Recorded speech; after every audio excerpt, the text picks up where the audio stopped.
ബാബുവിനെ പുറത്തേക്ക് കൊണ്ടുവരികയാണ്. ദൃശ്യങ്ങളാണ് നമ്മളിപ്പോൾ കണ്ടുകൊണ്ടിരിക്കുന്നത്. സ്വർണ്ണക്കൊള്ള കേസിൽ കഴിഞ്ഞ ദിവസമാണ് പ്രത്യേക അന്വേഷണ സംഘം മുരാരിയെ വീട്ടിൽ നിന്ന് കസ്റ്റഡിയിലെടുക്കുന്നത്, അറസ്റ്റ് ചെയ്യുന്നത്. പിന്നീട് ഇന്ന് രാവിലെ മുതൽ ചോദ്യം ചെയ്യലായിരുന്നു. പ്രത്യേക അന്വേഷണ സംഘത്തിന്റെ തലവൻ എച്ച് വെങ്കടേഷ് ഉൾപ്പെടെ ഇന്നത്തെ ചോദ്യം ചെയ്യലിന് എത്തിയിട്ടുണ്ടായിരുന്നു എന്നാണ് നേരത്തെ നമുക്ക് ലഭിച്ച വിവരങ്ങൾ. ഇന്നത്തെ ചോദ്യം ചെയ്യൽ പൂർത്തിയായോ എന്നറിയേണ്ടിയിരിക്കുന്നു. അതല്ല ഇനിയിപ്പോൾ ഉണ്ണികൃഷ്ണൻ പോറ്റിയോടൊപ്പം ഇരുത്തിയുള്ള ചോദ്യം ചെയ്യലിലേക്ക് കടക്കുകയാണോ SIT എന്നറിയേണ്ടതുണ്ട്. എന്തായാലും ദ്രുതഗതിയിൽ തന്നെ തുടർ നീക്കങ്ങളിലേക്ക് അന്വേഷണ സംഘം കടക്കുകയാണ്.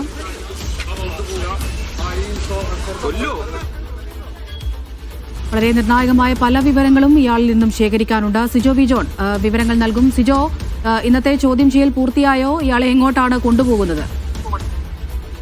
പ്രാഥമിക ചോദ്യം ചെയ്യൽ പൂർത്തിയായിട്ടുണ്ട്. ഇപ്പോൾ അന്വേഷണ സംഘം മുരാരി ബാബുവുമായി കോടതിയിലേക്കാണ് പോകുന്നത്. റാന്നി കോടതിയിലേക്ക് പോകും. അതിന് മുന്നോടിയായി വൈദ്യപരിശോധന പൂർത്തിയാക്കേണ്ടതുണ്ട്. തിരുവനന്തപുരത്ത് വൈദ്യപരിശോധന നടത്തുമോ അതോ പത്തനംതിട്ടയിൽ എത്തി അവിടെയായിരിക്കോ വൈദ്യപരിശോധന നടത്തുന്നത് എന്നുള്ളത് സംബന്ധിച്ച ഒരു സ്ഥിരീകരണം വരേണ്ടതുണ്ട്. എന്തായാലും 8 മണിക്കൂറുള്ള നീണ്ടുനിന്ന പ്രാഥമിക ചോദ്യം ചെയ്യലിന് ശേഷമാണ് ഇപ്പോൾ ഈഞ്ചക്കിലെ ക്രൈംബ്രാഞ്ച് ഓഫീസിൽ നിന്ന് മുരാരി ബാബുവുമായി അന്വേഷണ സംഘം പുറത്തേക്ക് ഇറങ്ങുകയും ചെയ്തിരിക്കുന്നത്. നിർണായകമായ പല വിവരങ്ങളും ഈ പ്രാഥമിക ചോദ്യം ചെയ്യലിൽ തന്നെ ലഭിച്ചുവെന്നാണ് നമുക്ക് ഇപ്പോൾ കിട്ടുന്ന വിവരം. എന്തായാലും വിശദമായി തന്നെ ചോദ്യം ചെയ്യേണ്ട ആവശ്യമുണ്ട്. അതുകൊണ്ട് തന്നെ വീണ്ടും കസ്റ്റഡിയിൽ ചോദിക്കാൻ വേണ്ടി തന്നെയാണ് അന്വേഷണ സംഘത്തിന്റെ തീരുമാനം. നേരത്തെ പോറ്റിയെ അന്വേഷണ സംഘം കസ്റ്റഡിയിൽ വാങ്ങിയിരുന്നു. ഇനി മുരാരി ബാബുവിനെയും കൂടെ കസ്റ്റഡിയിൽ വാങ്ങിയതിനു ശേഷം വിശദമായി ചോദ്യം ചെയ്യാൻ ഒരുമിച്ചിരുത്തി ചോദ്യം ചെയ്താൽ കൂടുതൽ വിവരങ്ങൾ വളരെ വേഗത്തിൽ ഇതിലോട്ട് എത്താൻ സാധിക്കുമെന്ന പ്രതീക്ഷയാണ് ഉള്ളത്. അതുകൊണ്ടാണ് ഇപ്പോൾ കോടതിയിൽ ഹാജരാക്കി കസ്റ്റഡിയിൽ ആവശ്യപ്പെടാൻ വേണ്ടി അന്വേഷണ സംഘം തീരുമാനിക്കുകയും ചെയ്തിരിക്കുന്നത്. എന്തായാലും ഈ വരുന്ന മണിക്കൂറുകളിലെ ചോദ്യം ചെയ്യൽ ഇക്കാര്യത്തിൽ ഒരു വ്യക്തത വരുമെന്ന് നമുക്ക് പ്രതീക്ഷിക്കുകയും ചെയ്യാം. കാരണം ഏതൊക്കെ ഉദ്യോഗസ്ഥരാണ് ഇതിന്റെ ആസൂത്രണത്തിൽ പങ്കെടുത്തിട്ടുള്ളത്, ഇതിന്റെ ഗൂഢാലോചനയിൽ പങ്കെടുത്തിട്ടുള്ളത്, ഏത് തരത്തിലാണ് അവരെ ഇടപെടൽ ഉണ്ടായിട്ടുള്ളത് എന്നീ വിവരങ്ങളെല്ലാവരും എല്ലാ കാര്യങ്ങളും വിശദമായ ചോദ്യം ചെയ്യലിലൂടെ മാത്രമേ വ്യക്തമാകുകയുള്ളൂ. അക്കാര്യങ്ങൾ കണ്ടുപിടിക്കാനുള്ള ശ്രമത്തിലാണ് അന്വേഷണ സംഘം. നിലവിൽ 2 കേസുകളിലാണ് മുരാരി ബാബുവിനെ അറസ്റ്റ് ചെയ്തിരിക്കുന്നത്. 2 കേസുകളിലും 2ാം പ്രതിയാണ് ഇയാൾ. നിലവിൽ ഈ സ്വർണം ചെമ്പാക്കി ഉത്തരവ് ഇറക്കിയത് ഈ ഉദ്യോഗസ്ഥനാണ്. നേരത്തെ സ്വർണം പൂശിയ എന്ന് രേഖപ്പെടുത്തിയിരുന്ന രേഖകൾ അതെല്ലാം മാറ്റി ഈ സ്വർണ്ണപ്പാളികളെ ചെമ്പെന്ന് രേഖപ്പെടുത്തി ഈ സ്വർണ്ണക്കൊള്ളയുടെ അട്ടിമറിക്ക് തുടക്കമിട്ട ഉദ്യോഗസ്ഥനാണ്. ഇനിയും ഇതുമായി ബന്ധപ്പെട്ട് നിരവധി പേര് ചോദ്യം ചെയ്യാനുണ്ട്. അപ്പോൾ ദേവസ്വം വിജിലൻസിന്റെ പ്രാഥമിക റിപ്പോർട്ടിൽ ചൂണ്ടിക്കാണിച്ചിരുന്നത് 9 ഉദ്യോഗസ്ഥരുടെ ഭാഗത്തുനിന്ന് വീഴ്ച ഉണ്ടായിട്ടുണ്ടെന്നുള്ളതാണ്. അങ്ങനെ ഏതെല്ലാം ഉദ്യോഗസ്ഥർക്കാണ് ആളുകളുമായിട്ടാണ് ഇയാൾ ഇടപെട്ടിട്ടുള്ളത്, ആരുടെയെല്ലാം ഭാഗത്തു നിന്നാണ് സഹായം ലഭിച്ചിട്ടുള്ളത് എന്നീ വിവരങ്ങളെല്ലാം അറിയേണ്ടതുണ്ട്. അതിനായി തന്നെ കസ്റ്റഡിയിൽ വാങ്ങാൻ വേണ്ടിയിട്ടാണ് തീരുമാനിച്ചിരിക്കുന്നത്. അതോടൊപ്പം തന്നെ അന്നത്തെ ദേവസ്വം ബോർഡ് അംഗങ്ങളുടെ പങ്ക് സംബന്ധിച്ചും വിശദമായ അന്വേഷണം ആവശ്യമുണ്ട്. അക്കാര്യങ്ങൾ ഉൾപ്പെടെ വ്യക്തത വരുത്തുന്നതിന് വേണ്ടിയിട്ടാണ് അന്വേഷണ സംഘം പരമാവധി ശ്രമിക്കുകയും ചെയ്യുന്നത്. എന്തായാലും കഴിഞ്ഞ ഏതാനും ആഴ്ചകളായി ഇതുമായി ബന്ധപ്പെട്ട് വിശദമായ അന്വേഷണത്തിൽ തന്നെയായിരുന്നു സംഘം ഉണ്ടായിരുന്നത്.